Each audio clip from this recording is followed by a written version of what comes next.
it going, guys? Winter Kills here, and welcome to a brand new and updated deck profile for Infernoble, or Ignoble Knight, whatever you want to call it. I've been calling it Ignoble Knight because it's a combination of Igknight and Infernoble Knight, or Flame Noble Knight, whatever you prefer to call it. Obviously, you guys know that we are getting more Infernoble support come Rise of the Duelist, which I believe comes out next Friday from when I'm making this on August 7th.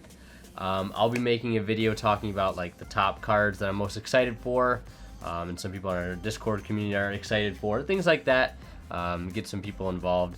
So look forward to that video, but in the meantime, I'm going to be giving you guys my current list, post Battles of Legend, post Rise of the Duelist, build of Infernoble Knight. It's 50 cards. It's a build that I've been pretty happy with as of late. I know there's tons of different ways you can play this, but this is the build that I'm most comfortable with. I'm also going to be doing a test hand video to follow up this one with a different version of this build that plays without Needle Fiber, Link Cross, and Auroradon, etc., etc. So if you're not interested in you know, the whole Fiber and Friends package, I understand, but I will be showcasing a test hand video and a profile to come with that without that package. So we're going to go ahead and get into it, but first I want to mention a quick shout out to our sponsor at Imperium Duelist, provider this amazing playmat. This is their second rendition of their Toon Extravaganza playmat. They got the Toon, the bookmark here, I'm not sure exactly what its name is, but you got Toon BLS, Toon Harpy, you got Toon Summon Skull on this side, and I believe on this side, yeah, you got the Toon Red Eyes Black Dragon. I think I like this Toon mat a lot better than their previous Toon mat. I think personally for me it's the color scheme, the purple and the gold, as opposed to like the peanut butter jelly type color they had on the last one. This mat is just absolutely incredible, high quality material, 2-player.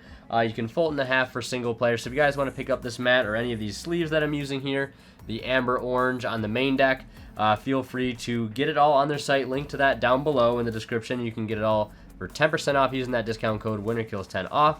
And if you guys are buying anything on TCG Player, whether it be Rise of the Duelist singles or Battles of Legend Armageddon, whatever it may be, don't forget to use that affiliate link to TCG Player down in the description below, because I will receive a small portion of the revenue generated from your purchase, and it does go a long way to help out and support the channel. So, with all that out of the way, let's go ahead and talk about, or basically just run through the profile as it is. This is just the quick rundown, no explanations, and then we'll get into the explanations in the card by card. So we're starting with the monsters. Here we have 3 copies of Sublimation Knight. Following that, 1 copy of Squeak Knight. This is basically an engine, you know, just goes hand in hand. Put all of those cards together. Then next up we have 3 copies of the Infernoble Knight Renaud. Then we have 3 copies of the newest, you know, I guess addition to the deck as of late. Is the Fire Flint Lady. I was happy to see this card actually getting put in Battles of Legend. Very, very exciting, especially see the you know, the turnaround time that we got for this card. 1 Immortal Phoenix Gearfried, only 1. 1 copy of Flame Noble Knight Olivier, 1 copy of Flame Noble Knight Ogier, and 1 copy of Flame Noble Knight Astolfo. Then we get into our Igknight engine that I am running in this particular build. We have 2 Squire, 3 Crusader, 3 copies of Templar, 3 copies of Paladin, 2 copies of Veteran. Then we have 3 copies of Margrave, 2 copies of Cavalier. Following that, we have 3 copies of Gallant. So pretty much every single copy of the Pendulum Igknight that you can play. Then we have 1 Genba, 1 Jet Synchron, 1 Mecha Phantom Beast O-Lion, and that rounds out the monster lineup for the main deck. Now we'll go ahead and take a look at the spells. So on to the spells, we have 3 copies of Heritage of the Chalice. Following that, we have 3 copies of Summoner's Arts. Then we have 3 copies of the Flame Noble Arms Durendal. Any card in here that is a proxy will be replaced come Rise of the Duelist with the actual cards. 1 Reinforcement of the Army, 1 Living Fossil, and last but not least, 1 Smoke Grenade of the Thief. And that rounds out our spell lineup. And with that, rounding out the full main deck of 50 cards, as I have previously mentioned.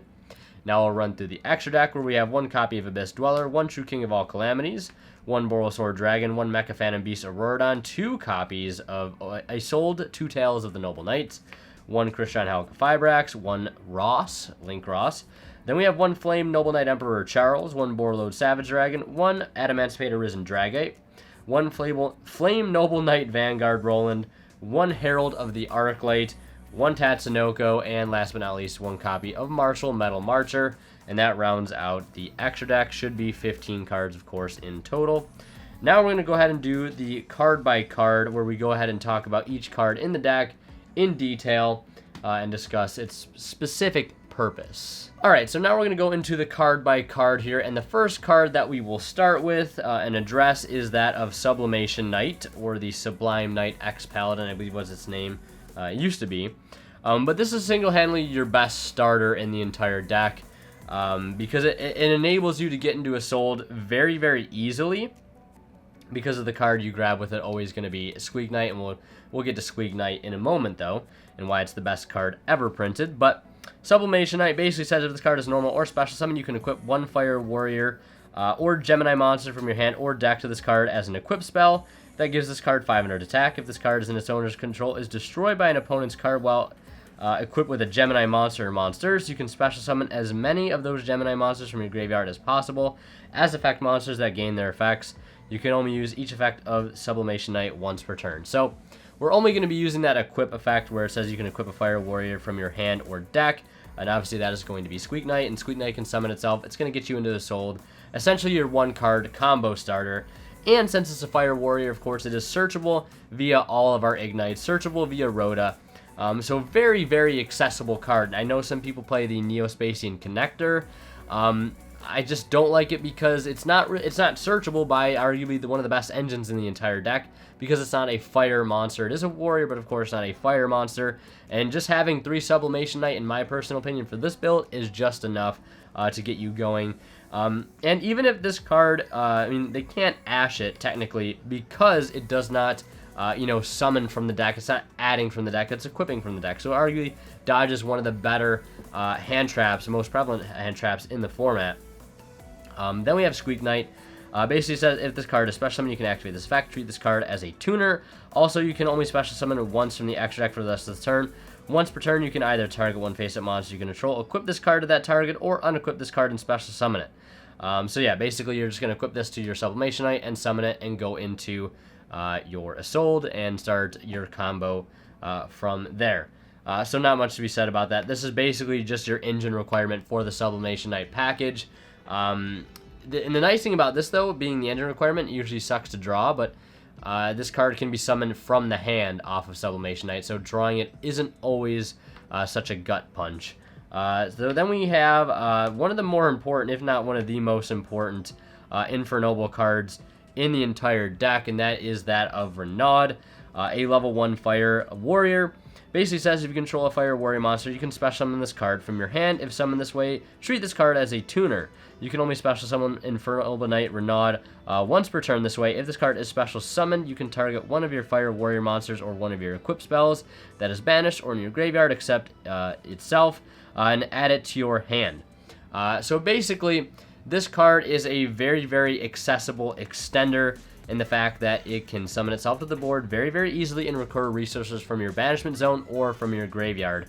And essentially, those are going to be extenders in of their own right, especially when we look at cards like Living Fossil or Durendal, that this card can easily grab back. And what card dumps equipped spells and summons this card out from the deck easily? Of course, Isolde. So it's a perfect, match made between those two. And the fact that it's a level 1 you basically just searches any equipped spell from your grave or your deck, gets it to your hand, and also gets you a body on board that can also be a tuner.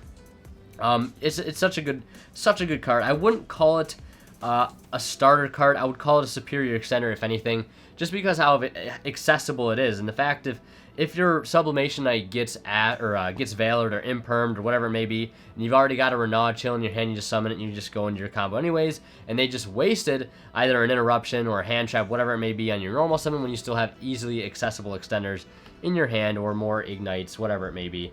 And speaking of, very accessible extenders, when, some of your best plays are interrupted where the opponent might think is the choke point, we have Fire Flint Lady, which is another card that can help us extend through hand traps. This card is just absolutely bonkers. Basically, as you control a warrior monster, you can special summon this card from your hand. You can send this card from the field to the graveyard, special summon 1 level 4 or lower warrior monster from your hand, and if you do, your opponent cannot target it with card effects this turn. So, I mean, that other effect really doesn't come up too often. I don't use it that often. You can, and the built-in protection it offers, of course, is insane. I mean, it didn't even need to have that in there, but it does, so it's really awesome. But again, this just helps to add for extension. Like if your Sublimation Knight doesn't go through, which lo and behold is one of the very important chokehold points of the entire strategy. So if that gets met with resistance, you know, you can still follow up with the Fire Flint Lady and continue to extend. It's just, and this card can get other cards out of your hand that you'd rather have on the field anyways. Other warrior monsters, level 4 or lower, they may be, but still very, very important nonetheless. And I just really like this card all around as a very good extender, very welcomed addition to the deck overall. So I've been playing 3 as of late. I did cut 1 copy of Squire, 1 copy of Veteran, and 1 copy of Cavalier to add these 3 cards into the main deck, just to keep it a slim 50, if you want to call it slim, but those are the changes that I made from previous builds. Then we have 1 copy of the Immortal Phoenix Gearfried. Drawing this card is of course welcomed, but there are so many ways to get to this card via the Igknight engine, via the Infernoble card, specifically that of Ogier. There's just so many ways. You know, your equip spell like Durendal, or even you could go so far as to say that Heritage of the Chalice can help set up to get this card through Ogier. There's just so many ways to get to it. So I didn't want to play more than 1, although you can, because again, drawing this card isn't always so bad. But it is a bit of a pricey card, and you know, it's nice to see that you don't need to play 3, and playing 1 can work pretty well, at least with the way that I've been playing the deck. Then we'll go into the Infernoble monsters, or the Flame Noble Knight monsters. First one we'll start with is the Flame Noble Knight Ogier. This card's name has probably changed a little bit come the TCG. But basically it says a monster equipped with this card cannot be destroyed by card effects, and you can only use each of the following effects of Flame Noble Knight Ogier once per turn. If this card is normal or special summon, you can send a Fire Warrior monster or 1 Noble Arms card from your deck to the graveyard except itself. So this card is pretty important to set up the anti-Nibiru combo that this deck can do, because it basically facilitates getting this card on the board as your 4th summon before you go off with your Isolde. So it basically can protect your whole board from Nibiru, which is very, very nice. But the fact that it can dump the Durendal to the graveyard or the Immortal Phoenix Gearfried, and then you can follow that up with something like, obviously, the, what is it called? The Renaud. Or you could even go Fire Flint Lady to go into Isolde to dump, you know, something to get Renaud out, etc., etc. Very, very good card. It's a walking Foolish Burial, an Armageddon Knight, essentially, for the strategy. Very, very nice. Then we'll go into the next one here, which is the Flame Knight Olivier. This is a pretty pivotal extender for this specific build, this specific strategy, at least the way that I've been playing it. You're always going to want this card in hand to basically, because at some point you'll always have Isolde with Renaud on board, ideally. And this card will be tributing the Renaud to summon itself, giving you a higher level tuner monster, which will come up later on, especially because it's a level 4, and help you make synchro plays, which are pretty pivotal to the combo as a whole. But it says, your opponent cannot target a monster equipped with this card with card effects. And then it says you can send 1 Fire Warrior monster or equip spell from your hand, face of field, to the graveyard to special summon this card from your hand, and if you do, it becomes level 1. If this card is in your graveyard, you can target 1 warrior monster you control, equip this card to that target. And I believe Ogier has the same effect in the grave, or if it's in the grave, you can just basically equip it to 1 of your monsters. And those effects are actually pivotal to making your Gearfried live for the anti-Nibiru combo, so these 3 cards sort of go hand in hand, you know, for setting each other up, essentially. But Olivier does have that effect where it can tribute off either an equip or a Fire Warrior monster just summoned out from the hand. It does become level 1, but you can revive it off of March or later, and it will become a level 4 to help synchro into your level 5. Then we have Astolfo. This card does come in handy quite a bit in certain niche situations. It isn't always going to come up, that's why I only play 1. But it basically says you can banish 1 Fire Warrior monster from your hand or graveyard, special summon this card from your hand. then you can make this card's level become that banished monster's level. You can banish this card from your graveyard during your second standby phase after this card's activation. Special summon the banished card. Then you can special summon one of your Fire Warrior monsters that is banished or in your graveyard. So it's basically like a ticking time bomb. It is like a gold sarcophagus, so if the opponent forgets about it and the game kind of grinds on, this effect resolving can sort of be game ending by what you can just essentially bring out of your graveyard for free, whether it's a Gearfried or a Charles, whatever it may be. A Stolfo can come and clutch in the grind, and in niche situations where you need more extension. Then we go into the Ignites. There's no sense in talking about each individual Ignite, so I'm just sort of going to, in this part, talk about the Ignite engine as a whole, as opposed to just going through each Ignite card, because essentially they all do the same thing. So here we have all of the Ignites that I'm currently running. Again, I used to run 3 of all of these guys, but I cut Veteran, Cavalier, and Squire down to 2 apiece. Why? Well, I mean, there's really no specific reason. I mean, I guess there is. I value the 3s and the 4s a bit more than the higher level ones because they can help make better synchro plays or Ixie's plays, like level rank 4 plays. I do play Summoner's Art, so, you know, I don't need to sort of max out on all the higher level ones since I essentially have other copies of them in the form of Summoner's Art. So if that makes any sense. But again, I wanted to keep it 50 cards. I wanted to add in the Fire Flint Ladies, and that's a build that I've been testing online and seeing success with, so that's what I went with. But I know the Ignite engine is sort of a bit of like a 50-50 in the community right now. I know everybody has their own builds and their own way of playing this. I've grown accustomed to playing the Ignite engine. It never really bricks for me because essentially any of these guys in a pair just turn into extensions / searching. Whether you need to pendulum summon, you can pendulum summon something like a Cavalier or a Margrave to synchro with something like maybe like an Ogier or like your Renaud and synchro into a bigger monster. Or essentially in most cases, what's most common for me is synchroing like the level 3 guys, either Squire or the Crusader, to synchro into Herald with something like Renaud, if that makes any sense. And again, something I'm continuing to experiment with is like more Xyz monsters in the main deck, specifically things like Abyss Dweller. That's why I've added it into the extra deck and cut Trish for the meantime, because you know, rank 4 plays can come up. But again, the Ignite engine, it's just so good. It just essentially makes it like they can become any card that you need at the time, while also allowing you to have access to the pendulum summon mechanic, which we know how good that is. So yeah, that's really all there is to say about it. Hopefully I covered all the bases.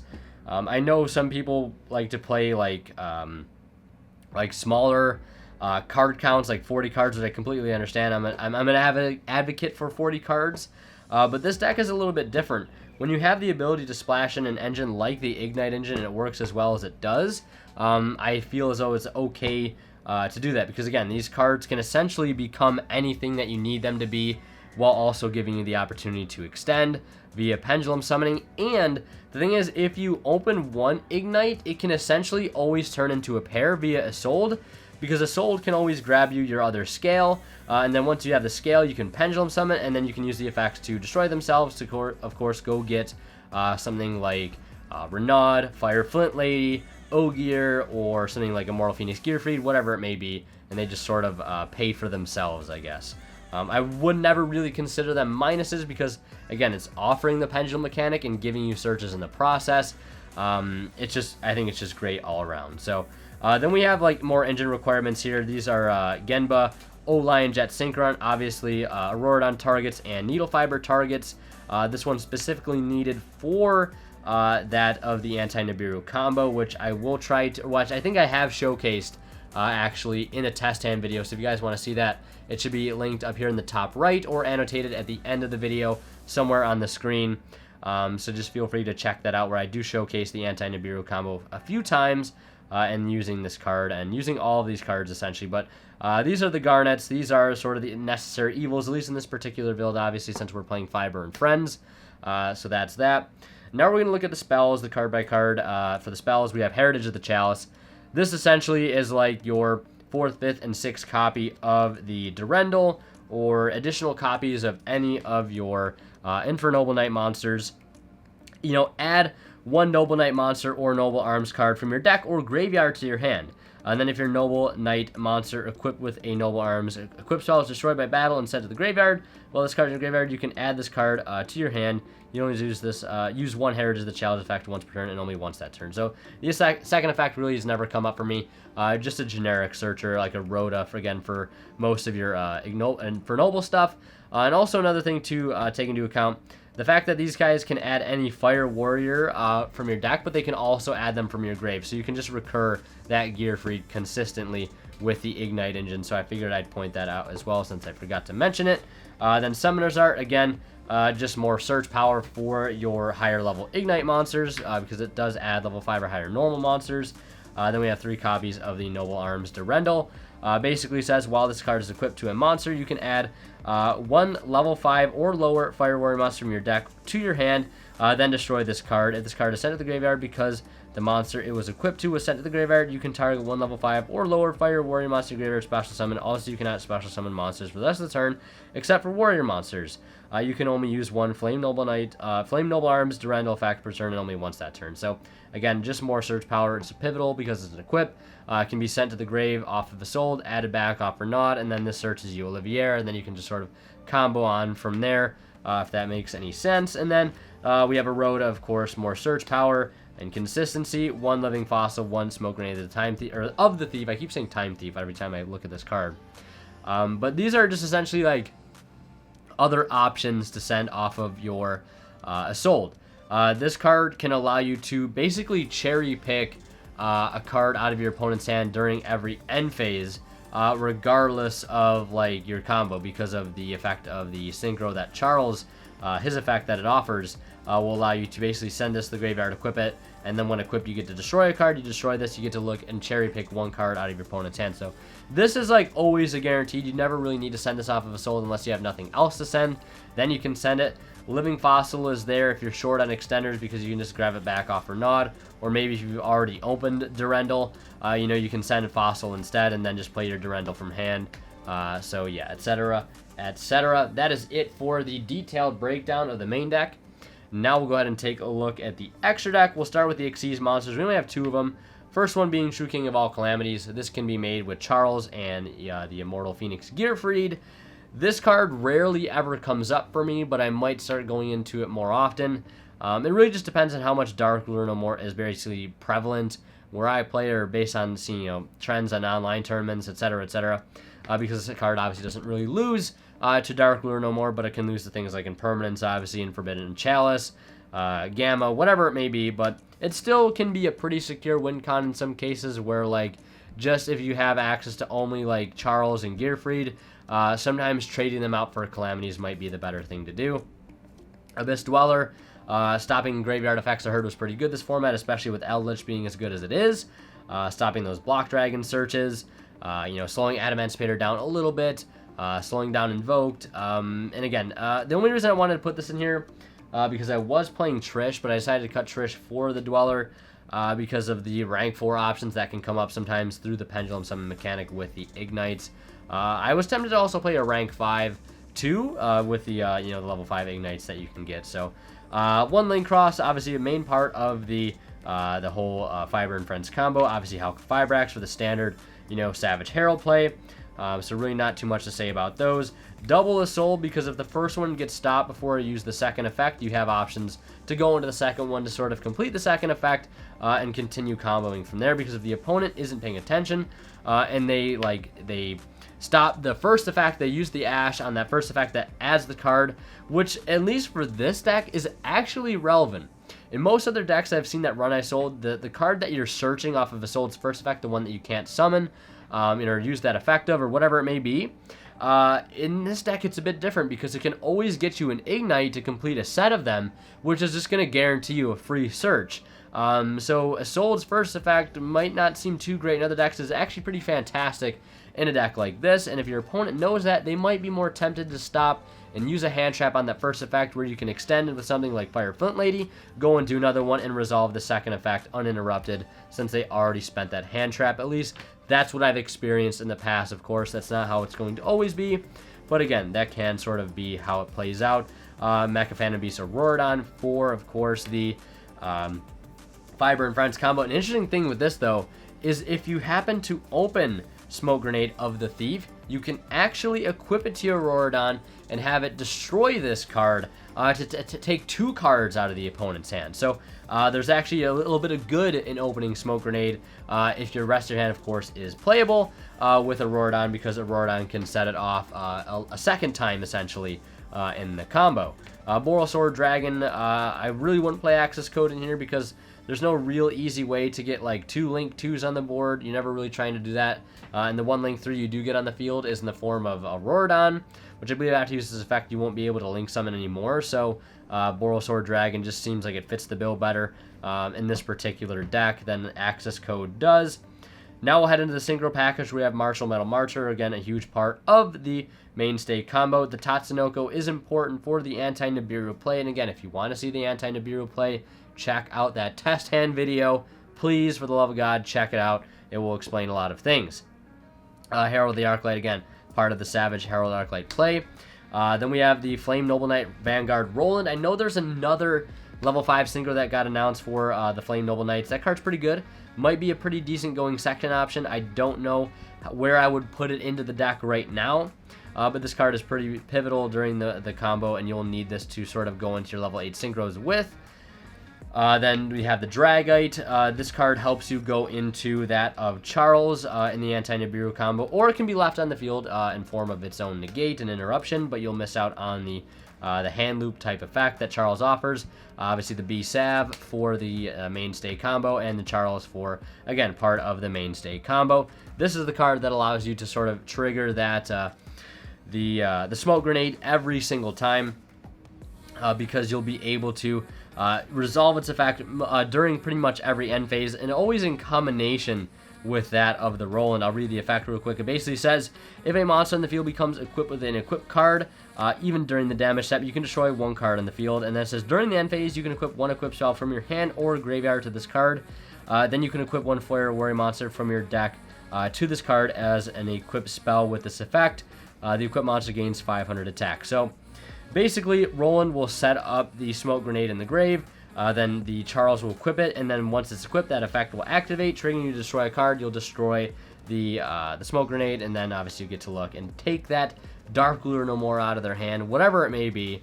Forbidden Droplet, Triple Tactical Talents, just get rid of it, and like, okay, so now you have to top deck it, or else, you know, you lose. So there is that. That's pretty much it for the profile. Really about it. That's the way I've been playing it. That's the way I've enjoyed playing it as a 50-card deck with the huge Igknight engine. Shoutouts to Eros in my Discord for basically showing me how this deck operates, and basically the reason I was able to learn the deck as easy as I was. But I'm excited to play this deck in actual like physical tournaments once Rise of the Duelist actually is like officially out in the next week or so. And hopefully you guys will see some live duels of it and things like that. Again, I'll be doing the no fiber build in a test hand video very soon. So you guys have that to look forward to. I almost prefer that build just a little bit better because it's just different at the end of the day. So very excited for all the Noble Knight stuff to be out finally. The one thing I will mention real quick though about the side deck, and I will put a picture of my current side deck up on the screen anyways. It's usually mainly just going second hate. I mean, you do have a lot of big engines in this deck, and you are a bit, you know, faulted in some cases for not having so much room to side deck. So that's why I really would save the side decking hate for going second. And if you know you're going to go first, I would just try to keep the main deck as close to its original state as possible, because you have a very versatile and like robust strategy that can play through some interruptions. You have ways to play around Nibiru. Really not too much though I would put in for going first, but the going second hate I think is the way to go. Hand traps, back row hate especially, Lightning Storms, Red Reboot, Dark Lure No More, whatever it may be. So that's really about it, and obviously some things you could side out would be something like perhaps like Living Fossil, Summoner's Arts, possibly copies of Heritage of the Chalice. The Genba could be sided out, particularly if you know you're going to be going second, because you won't really need to be doing anti-Nibiru if you are going second. You can side out 1 or 2 or 3 Ignites, since you do play so many. maybe a copy of Fire Flint Lady, but that's really, really about it. Again, the space is pretty limited. But yeah, that's going to do it for this video. I hope you guys enjoyed. Leave a like if you did, and as always, Winter Kill sign out. We'll see you guys in the next one. And of course, a special thanks to my Divine level channel members here on YouTube, Travis Harris, Academic Thick, and Zors. Thank you guys so much for continuing to support the channel as you have.